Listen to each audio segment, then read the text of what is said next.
Parmi les éléments utilisés par les parties civiles, par le parquet et par le tribunal pour incriminer Toumba, il y a ces interventions sur RFI. Et vous avez été nombreux de me demander d'expliquer ou de faire des vidéos sur ces interviews. C'est pour cela que je commence par la vidéo d'aujourd'hui pour la première intervention suivie.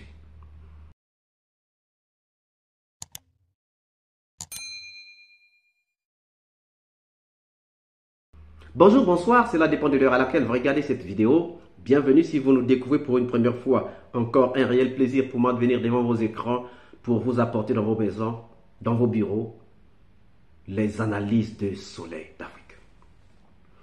Le 3 décembre 2009, Toumba Diakité tirait sur Dadis Camara et il prenait la fuite pour aller se réfugier au Sénégal. Depuis le Sénégal, il avait fait une interview ou des interviews sur RFI et ces interviews sont utilisées contre lui pour l'incriminer parce qu'il aurait avoué certaines choses. Aujourd'hui, nous prenons la première interview avec RFI. J'ai tiré sur lui parce que, à un certain moment, il y avait une trahison totale à mon égard, une trahison totale de la démocratie. Il a essayé de reposer toutes les charges des événements du 28 septembre à ma personne. C'est un acte de trahison qui m'a poussé à réussir avant que ça ne soit à mon tour. Donc, c'est extrêmement important parce que les événements du 28 ont été montés et les procès ont été montés. Donc, c'est moi qui devrais répondre à tout ça, étant donné que c'est pas ça du tout. Est-ce que vous comptez vous livrer à la justice de votre pays ou est-ce que vous pensez continuer à vous cacher? Je ne compte pas me livrer parce qu'ils ne veulent pas que les réalités même soient connues.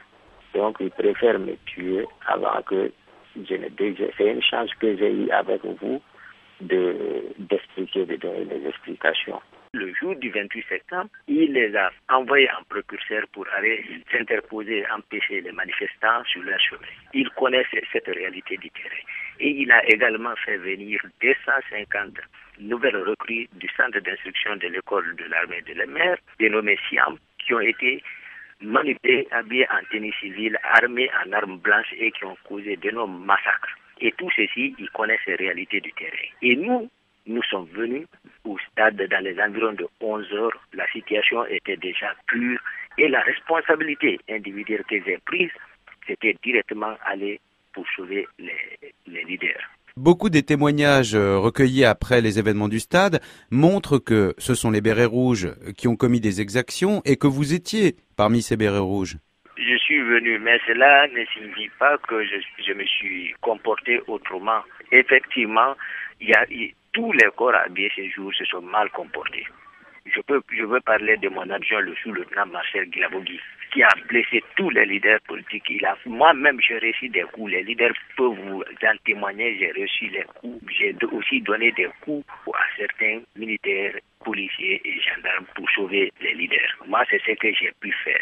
Il y avait la police, il y avait la gendarmerie, il y avait les hommes infiltrés par le pouvoir. Et vous dites que tous ces gens-là avaient été envoyés directement par Dadis Camara? Tout à fait. Il est venu me chercher à Koundara avec tout son cortège, dans l'intention de m'arrêter. Il est venu en me demandant qu'est-ce qui ne va pas et qu'est-ce que je suis en train de jouer. Et même mon chapeau, il a tapé par sa main pour faire tomber.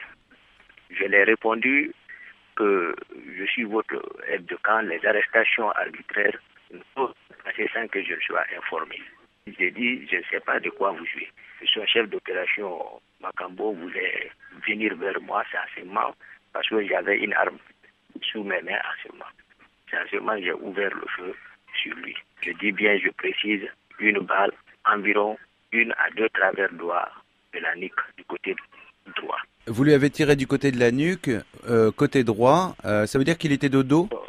Non, ça, il n'était pas du dos. C'est suivant le mouvement de sa tête. Qu'est-ce qui s'est passé ensuite quand vous avez tiré sur le président? Donc, il est tombé et automatiquement, moi, je l'ai laissé parce que l'autre, son chargé d'opération, était parti prendre une arme lourde et pour ouvrir le feu sur moi. Et moi aussi, je me suis précipité sur lui. Et on a commencé à se bagarrer. C'est pendant cette bagarre, les gens ont pris donc pour le conduire dans un hôpital. Moi, je me battais seulement avec l'autre. Et comment vous avez pu, alors qu'il y avait plein de soldats de la garde rapprochée du président, comment vous avez pu ensuite vous enfuir? Non, moi, c'est eux qui ont fui parce que moi, j'ai réagi.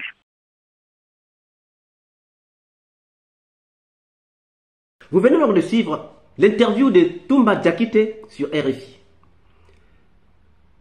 Cette interview est basée sur 3 points essentiels. Le premier point, c'est que Toumba explique en fait son geste. Toumba donne la raison pour laquelle il avait tiré sur Dadis. Et Toumba dit qu'il y avait une trahison totale à son égard, mais aussi à l'égard de la démocratie. Donc, il y avait trahison de Toumba, il y avait trahison pour Toumba et il y avait trahison pour la démocratie. Ça, c'est la raison qui aurait fait que Toumba puisse tirer sur Dadis lorsque Dadis est allé le voir au camp Koundara. Le deuxième point, c'est que Toumba se réclame être innocent dans les massacres du 28 septembre 2009. Toumba Diakité affirme qu'il n'est en rien l'instigateur et l'organisateur de cette répression qui, selon lui, a été conduite par les bérets rouges, l'armée, la police et la gendarmerie, ainsi que des centaines de jeunes éléments infiltrés parmi les manifestants. Donc, contrairement à ce qu'auraient dit des commissions d'enquête, que c'est Toumba qui était l'instigateur, l'organisateur de cette répression, Toumba, dans cette interview, disait qu'il n'en était pour rien dans ces répressions.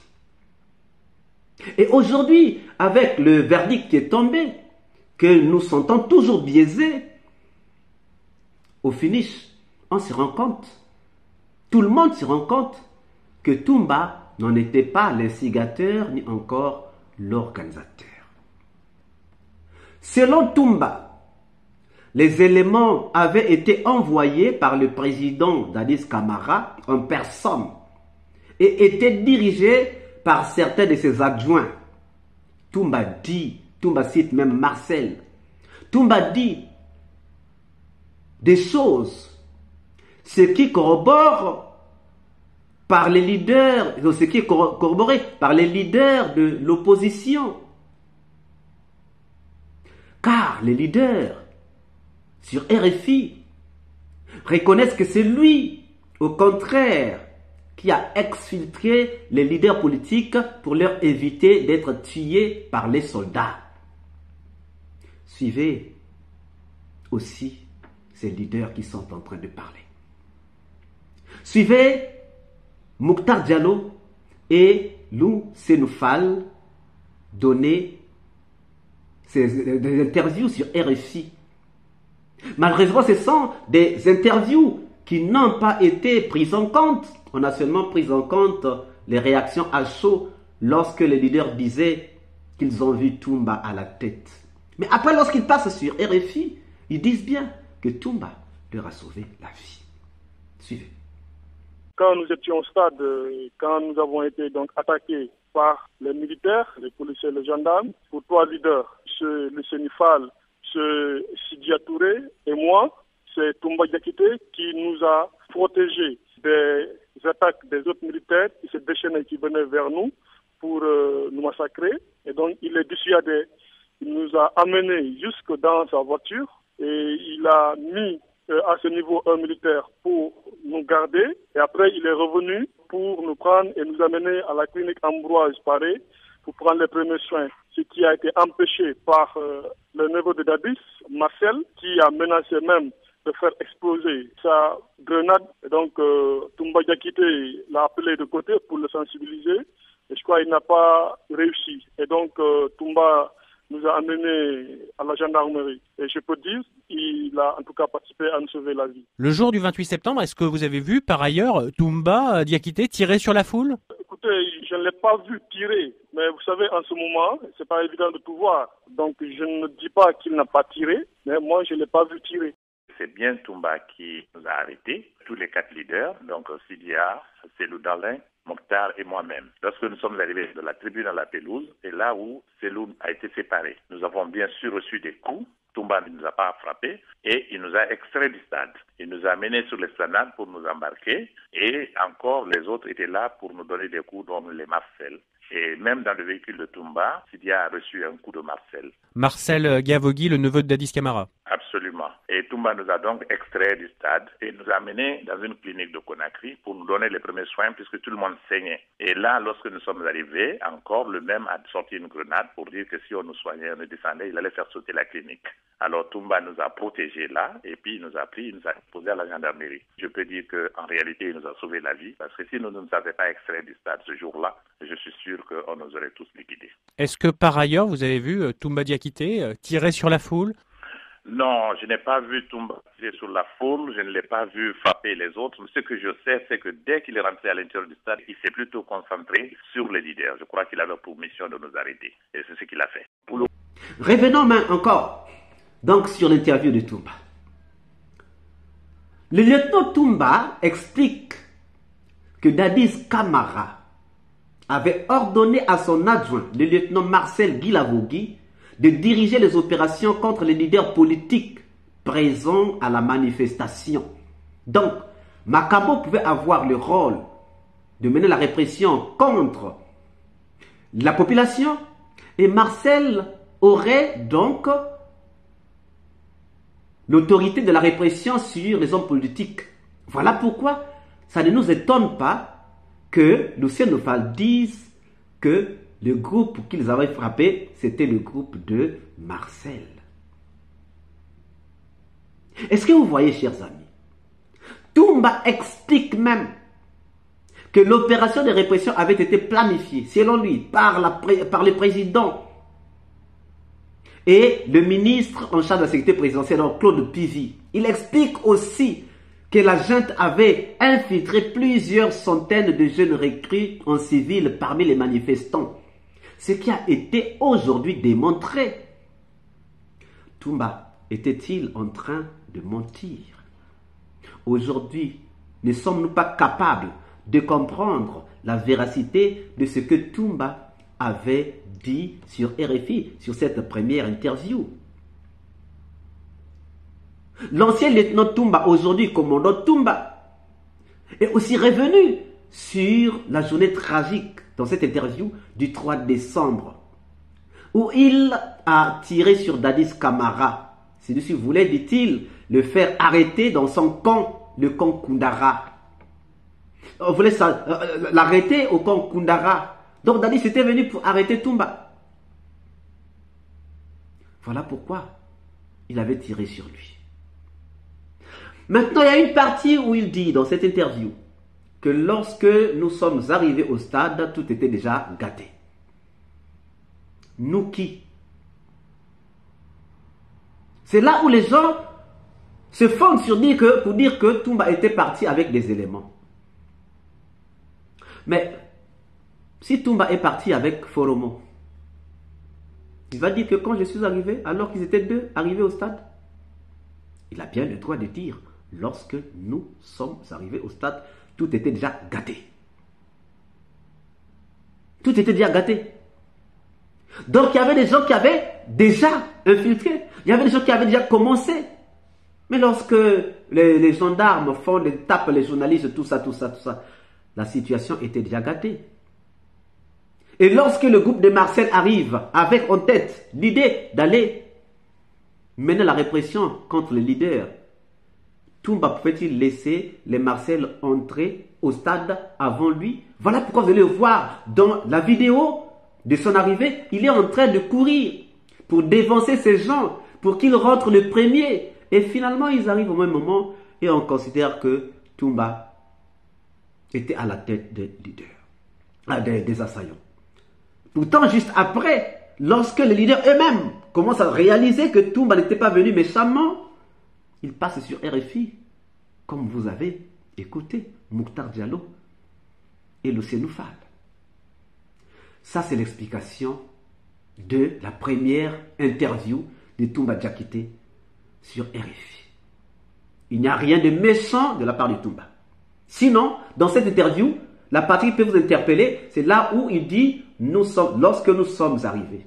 Et pourtant, Banco le dit bien, qu'il est sorti 1 heure après que les Marseillais soient sortis. Donc il n'était pas dans le complot. Le pauvre dormait. Mais lorsqu'il dit nous, c'est déjà 2 personnes. Lui et Foromo, ça forme déjà le nous.